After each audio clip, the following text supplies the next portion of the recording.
আসসালামু আলাইকুম রহমতুল্লাহ। দর্শক, আশা করি সবাই ভালো আছেন। আর একটি নতুন ভিডিও নিয়ে আবারও চলে আসলাম আপনাদের মাঝে। আজকের ভিডিওতে আমরা কথা বলবো কথন আইপি কলিং অ্যাপস কিভাবে আপনি রেজিস্ট্রেশন করবেন, কিভাবে ব্যবহার করবেন, বিস্তারিত আলোচনা থাকছে আজকের ভিডিওতে। তাই ভিডিওটি সম্পূর্ণ দেখুন।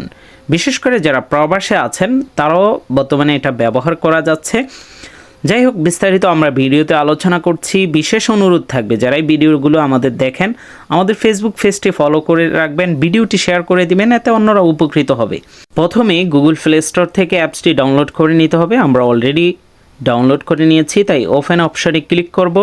এই কথন অ্যাপসটি আগেও ছিল, বাট এখন বর্তমানে বেশ কিছু আপডেট এনেছে, বর্তমানে খুব ভালোই সার্ভিস দিচ্ছে। নিচ থেকে কন্টিনিউতে ক্লিক করবেন। আপনার বাংলাদেশি মোবাইল নাম্বারটা এখানে টাইপ করে বসিয়ে দিতে হবে, 0 ছাড়া। নিচে টার্মস অ্যান্ড কন্ডিশনের উপরে ক্লিক করার পর কন্টিনিউ অপশানে ক্লিক করবেন। এরপরে আবারও ওকে অপশানে ক্লিক করবেন। নাম্বারে ওটিপি যাবে। বিশেষ করে যারা প্রবাসে আছেন, সিম রোমিং থাকলে ওই সিম দিয়ে খুলবেন, অথবা বাংলাদেশ থেকেও যে কোনো নাম্বার দিয়ে খুলে নিতে পারবেন। আর একই ফোনে থাকলে নিচ থেকে অ্যালাউ করে দেবেন যারা বাংলাদেশে আছেন। যাই হোক, ওটিপি দেওয়ার পর নেক্সটে আসবে এরকম।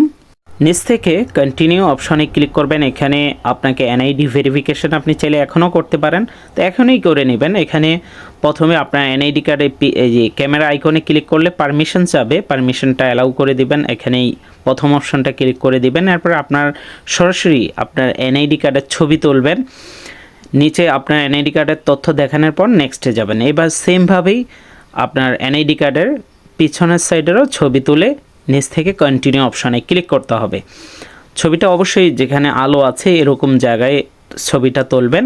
এবার আপনাকে এনআইডি কার্ড যা তার ফেস ভেরিফিকেশন করতে হবে, তাই ক্যামেরা আইকনে ক্লিক করলে ক্যামেরা ওপেন হয়ে যাবে। আপনি ক্যামেরা সোজাসুজি তাকিয়ে দুইবার চোখ অফ অন করলেই অটোমেটিক ছবি তুলে নেবেন। নিচ থেকে কন্টিনিউতে ক্লিক করবেন।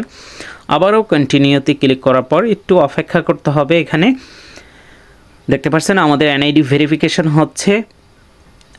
তো এখানে প্রথমেই পারমিশনটা দিতে হবে, তাই অ্যালাউ পারমিশনের উপরে ক্লিক করবেন।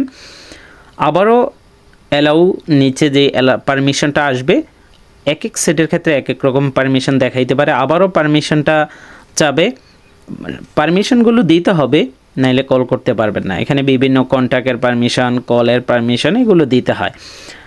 যাই হোক, আমরা অ্যাপসে চলে আসলাম। অ্যাপসের ইন্টারফেসগুলো এরকম দেখাবে, দেখতে পাচ্ছেন। এটা ডায়াল প্যাড এরকম থাকবে। তো যাই হোক, আমরা মোর অপশনে চলে যাব, যেটা গুরুত্বপূর্ণ তথ্য। এখানে প্রথমেই আপনি মাত্র অ্যাকাউন্ট রেজিস্ট্রেশন করেছেন, এনআইডি ভেরিফিকেশন ছাড়া কিন্তু আপনি রিচার্জ করতে পারবেন না বা আউটে ফোন দিতে পারবেন না। তো এখন আমাদের এনআইডি পেন্ডিং অবস্থায় আছে। এখানে দেখুন, এই যে যখন আপনি বাংলাদেশের যে কোনো কাউকে যারা ব্যবহার করেন আইপি কলিং অ্যাপসগুলো তারা তো জানেনই, এখানে একটি টেলিফোন নাম্বারের মতো আছে। এই নাম্বারটাই কিন্তু বাংলাদেশে যে কোনো জায়গায় যখন ফোন দিবেন তখন এটা শো হবে।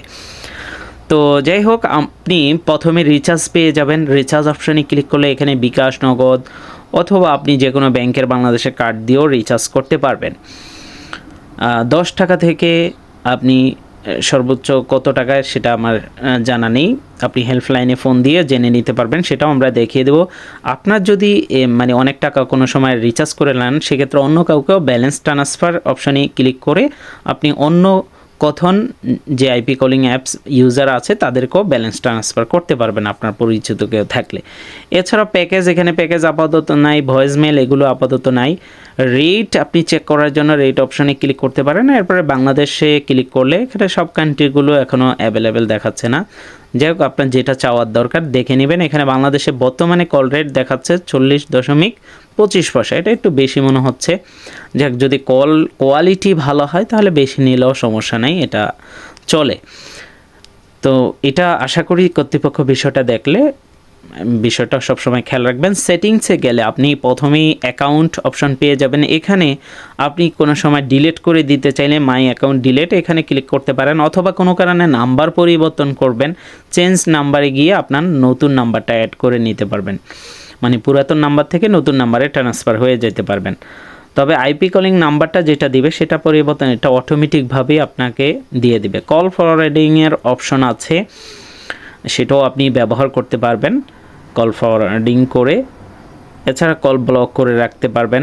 তো যাই হোক, আমাদের এটা এখনও পেন্ডিং আছে। যদি আপনার অটোমেটিকভাবে সাবমিট দেখায়, পেন্ডিং চলে যায়, তাতে আর সমস্যা নেই। আর যদি আপনি হেল্প অপশনে আসবেন পেন্ডিং থাকলে, এরপরে দেখুন উপরে কল আছে, মেইল আছে, লাইভ চ্যাট আছে। যে কোনোভাবে আপনি কল দিয়ে সরাসরি অ্যাপস থেকেই কল দিতে পারবেন। কলে ক্লিক করবেন, পারমিশনটা দিয়ে দিবেন, অ্যালাউ পারমিশন। এটা প্রথমবার চাবে, তাই পারমিশনটা দিয়ে দিবেন। আবার মাইক্রোফোনেরও পারমিশনটা দিতে হবে কল যখন করছেন। এখানে ডায়াল প্যাডে যাবেন, ডায়াল প্যাডে গিয়ে প্রথমে বাংলার জন্য 1 ক্লিক করবেন, এরপরে 2-তে ক্লিক করবেন। করার পর তাদেরকে বলবেন যে আপনার এনআইডি কার্ডটা পেন্ডিং অবস্থায় আছে, তখন তারা কিন্তু এটা ঠিক করে দিবে। তা আমি দেখুন অলরেডি কথা বলতেছি, কথা বলার পরপরই সাথে সাথেই কিন্তু হয়ে গেছে, বা আধা ঘন্টা 1 ঘন্টা সময় লাগতে পারে। টেকনিক্যাল অনেক সময় অনেক বিভিন্ন ইস্যু হয়। আর এই অ্যাপসটা কিন্তু যারা আলাপ ব্যবহার করেন, সেম ক্যাটাগরির আলাপ, এটা একই। দেখুন অলরেডি কিন্তু আমার অ্যাকাউন্ট ভেরিফিকেশান এরকম কিন্তু একটি চ্যাটে মেসেজ চলে আসবে। এবার আমরা রিচার্জ করতে পারবো। তো আমি রিচার্জ করেও দেখিয়ে দিচ্ছি। রিচার্জে যায় আমি নগদের মাধ্যমে করব, তাই 10 টাকা দিলাম সর্বনিম্ন যেটা। এরপরে এই ইন্টারফেসটা আসবে। নগদ পার্সোনাল অ্যাকাউন্ট ব্যবহার করে আপনি রিচার্জ করতে পারবেন। এখানে নাম্বারটা দিয়ে দিবেন, এরপরে ওটিপি যাবে নগদ নাম্বারে, যে নাম্বারটা দিয়ে রিচার্জ করবেন, অথবা বিকাশ সেম ক্যাটাগরিতেই এই ইয়াটা করতে পারবেন। এরপরে আপনি বিকাশে হলে বিকাশের পাসওয়ার্ড দিয়ে দিবেন, নগদের হলে নগদের পাসওয়ার্ড দিয়ে প্রসিডে ক্লিক করলেই আপনার রিচার্জ কিন্তু সাকসেসফুলভাবে হয়ে যাবে। রিচার্জেও অনেক সময় সমস্যা হইতে পারে, সেক্ষেত্রে আপনি সরাসরি হেল্পলাইনে যোগাযোগ করবেন কোনো সময় যদি রিচার্জ অ্যাড না হয় টাকা। এখানে দেখুন ডায়াল প্যাডে আসলেই উপরে দেখতে পাচ্ছেন আমাদের 10 টাকা অ্যাড হয়ে গিয়েছে। আর বিশেষ করে যারা প্রবাসে আছেন, এটা কতদিন প্রবাসে চলবে এটা কিন্তু অফিসিয়াল কোনো ঘোষণা না। আমি ব্যবহার করতেছি, কোনো ধরনের VPN লাগে না উপরে। তো আমরা একটা কল দিলাম, দেখুন এখানে কল কোয়ালিটি আমি মোটামুটি ভালো পেয়েছি। একটু তো সমস্যা সব ইয়াতেই হবে। এখানে কল রেটটা দেখুন, আমি 26 সেকেন্ডের মতো কথা বলেছি, কস্ট হয়েছে 18 পয়সা। এরপর আমার বাকি অ্যাভেলেবেল ব্যালেন্স কত আছে সেটাও আপনারা কিন্তু দেখতে পাচ্ছেন। আর খুশির সংবাদ হচ্ছে, এগুলো দিয়ে আপনি কল সেন্টারে 096 এই ধরনের কল সেন্টার হোক বা যে কোনো কাউকে ফোন দেন, 096 আইপি কলিংয়ে সম্পূর্ণ ফ্রি। দেখুন আমি কিন্তু একটা কল সেন্টারে কথা বললাম, বাংলাদেশের ব্যাংকে। আমি প্রায় 13 মিনিটের উপরে কথা বলেছি, কোনো ধরনের টাকা কাটেনি, সম্পূর্ণ ফ্রিতে কিন্তু আমি কথা বলতে পেরেছি। অনেক সময় আমার বিশেষ করে প্রবাসীদের কল সেন্টারে ফোন দিতে হয় বিভিন্ন তথ্য নেওয়ার জন্য, আপনারা তখন এই সার্ভিসটি ব্যবহার করতে পারবেন, বা যারা বাংলাদেশে আছেন তারাও এটা চমৎকারভাবে ব্যবহার করা যাবে।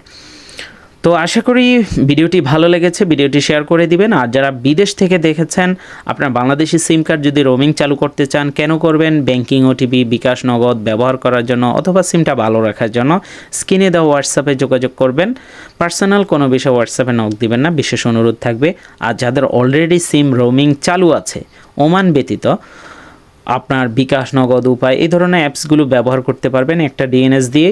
আর তাছাড়াও আপনারা স্ক্রিনে দেখতে পাচ্ছেন আমাদের আলাদা VPN সার্ভিস আছে, সেটার মাধ্যমে অন্যান্য বিলিয়েন্ট, আলাপ এই ধরনের আইপি কলিং অ্যাপসগুলো ব্যবহার করতে পারবেন। বিলিয়েন্টের রিচার্জ আমাদের থেকে নিলে 10% ক্যাশব্যাক পাবেন। আর যারা প্রবাসে আছেন, কোনো ধরনের VPN ছাড়া HD কোয়ালিটিতে কথা বলতে চাইলে সোনিডো রেজিস্ট্রেশন করুন, গুগল প্লে স্টোরে এই অ্যাপস পেয়ে যাবেন, রিচার্জ আমাদের থেকে নিতে পারবেন।